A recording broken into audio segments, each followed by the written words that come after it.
Hey, welcome to Miniature Painting. Today I'm going to show how to paint some industrial bases. In this video, I'm going to paint the ones that we built in the last video, and we're going to change them from this to this. It's going to be great.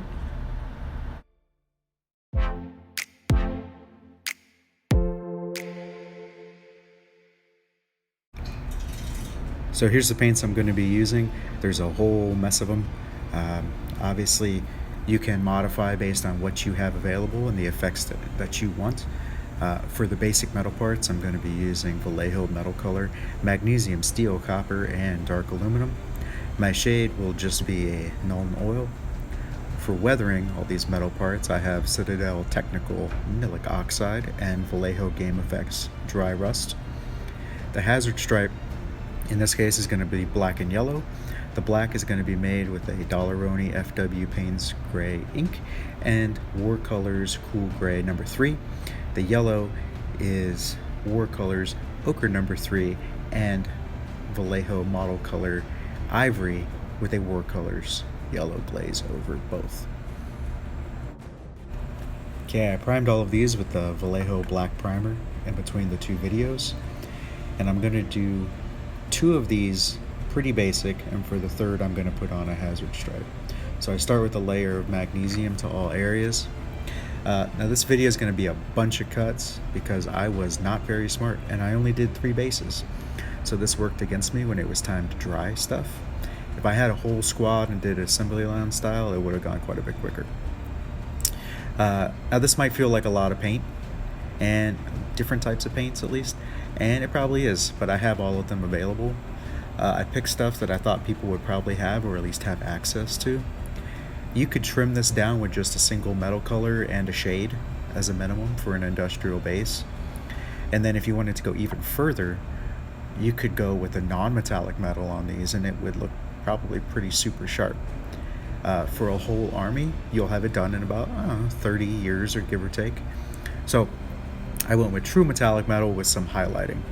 Also, this allows me to do it with the model not even on the base, and I can still come up with the just kind of basic highlighting based off of where the model is going to be. It's obviously going to be somewhere in the middle. So here I'm going to be using copper, and that's just on that middle joint, that middle seam cover, to give it some contrast. I changed my camera orientation from the last video. Instead of being overhead to maybe you'll be able to actually better see the paint job. Hopefully people like it.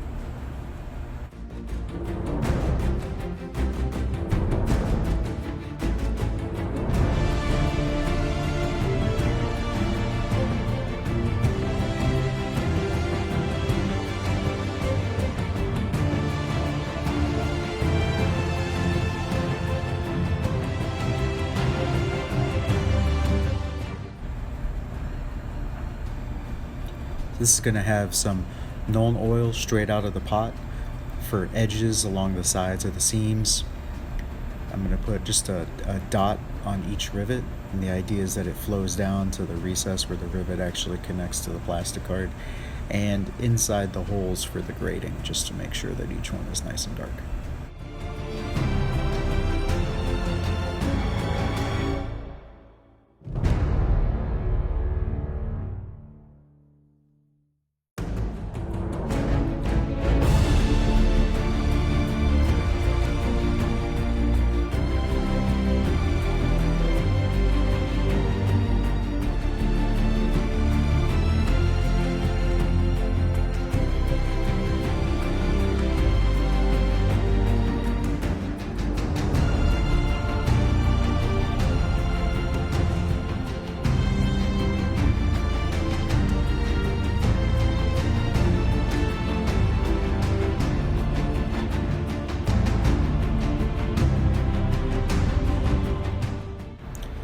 So this is Vallejo metal color steel, just over the tops of the grating.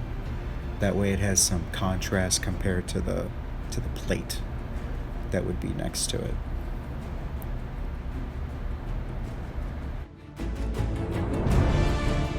Now that that's dry, I'm going to add some weathering. I'm going to use nilic oxide for the coppery bits and dry rust for some of those steel and magnesium parts. Just pick parts that make sense and are random. I chose on this one to have the nilic oxide right around where the rivets connect to the copper, and then I choose to have the dry rust where the rivets attach to the magnesium, and then also some bits around on the grating and a little bit on some of the edges of the plate.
Now at this point, I touch the tip, just the tip of each rivet with dark aluminum in order to have them just be a little bit shiny, just a little pop compared. So that way you have the contrast of the Nuln oil, the weathering, either nilic oxide or the rust, and then the dark aluminum.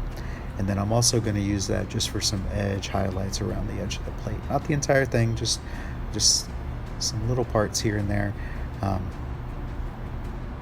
just to make it stand out a little bit.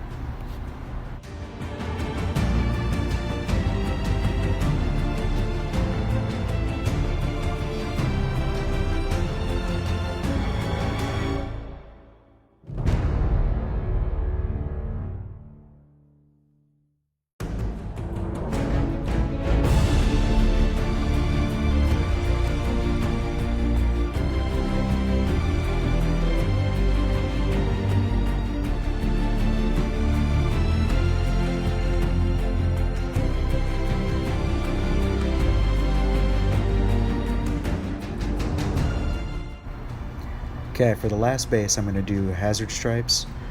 I'm using 6mm Tamiya masking tape because that's the only one I have in my drawer. So I put each piece on my hoodie sleeve to try to get rid of some of the stickiness, and then I laid them out next to each other. And then what you do is you pull off every other one, and you'll end up having the lines match up. Now I start with the outside of the hazard stripe in order to establish where those lines are going to be. And then I decided that I'm going to do one yellow in the middle, and then the two outside are going to be black. Obviously, I could have done the opposite. I could have had the one in the middle be black and the two outside be yellow, but it's just what I figured I'd go with. So even with putting the tape on my sleeve, I still pulled up some primer. Tamiya and your stickiness, dang it. And it's a hazard stripe. You could just go with black and yellow. But I decided to do a little shading because I'm going to have a model in the middle, right? Some type of Ranger or Vanguard or whatever. So he's going to have a little bit of a shadow underneath him, so it made sense to have it a little bit darker on the inside of the hazard stripe compared to the outside.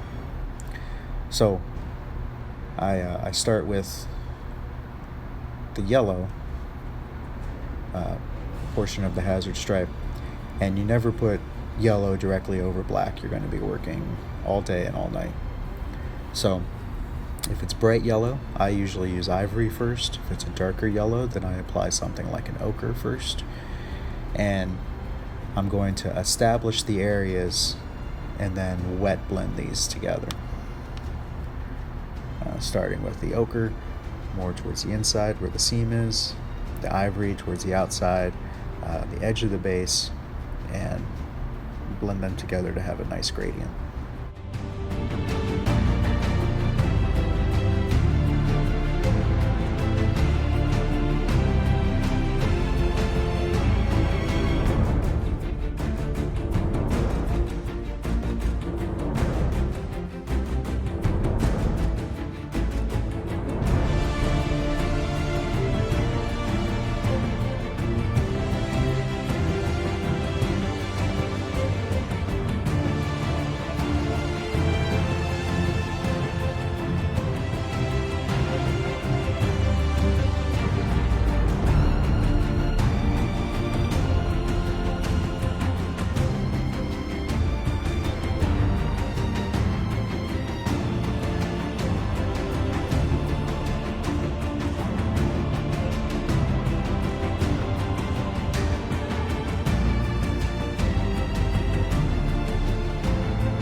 Okay, so while that's drying, I'm going to move on to the black.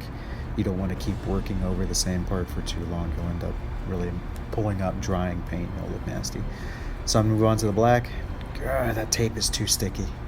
But you can see that I have pretty sharp lines between the yellow and the black there. So I'm going to use the Payne's gray and the cool gray to make some shading and highlighting for the black area, because frankly black is super boring. So I start with the cool gray over the whole area, and I'm just careful about the yellow lines. And while the cool gray is still pretty wet, I'm going to apply the Payne's gray ink to it, and I'm going to just apply it lightly over the whole area and then come back focusing on the shadow areas. And then I'm going to wet blend the cool gray black back in, coming from the highlight side. So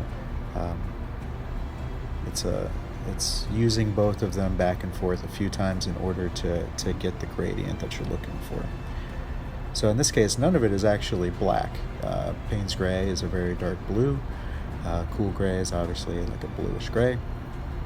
But especially compared to the metals on the outside and the yellow, it will still look black to your eye, but it will have a shade to it rather than just being boring black.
So now that that's pretty much done, I'm going to let that dry, and I'm going to finish the rest of the metallic areas just like I did with the previous two bases. So I'm going to use the copper, the magnesium, the steel, the dark aluminum, nilic oxide, dry rust, and Nuln oil, the exact same as the previous two bases. But that way I can continue rolling on this one while letting all the paint dry.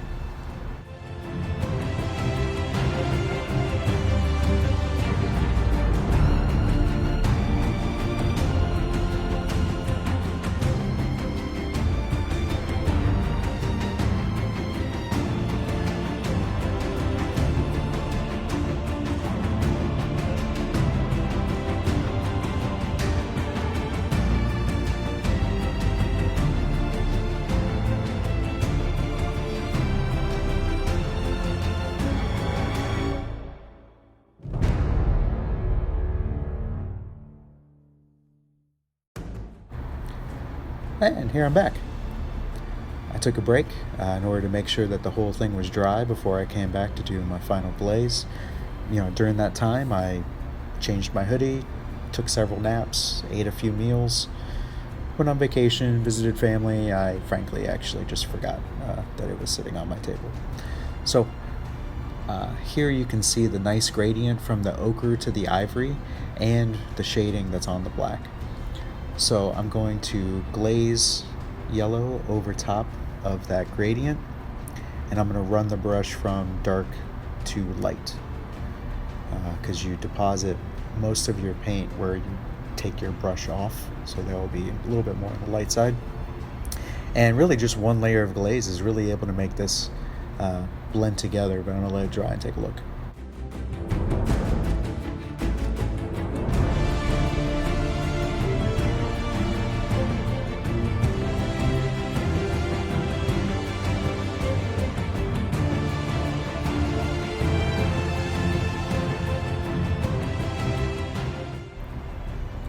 After I let this dry, I decided to go for another layer of glaze just because the ivory was starting to kind of come back out. You could tell there was some ivory there. So I'm just going to do one more coat and then should be able to call this done.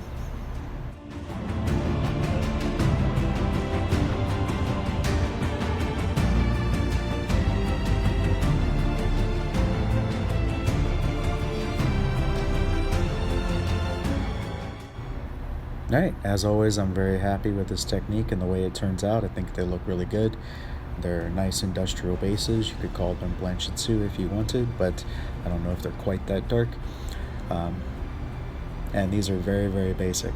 They're for infantry, which is why I went that route.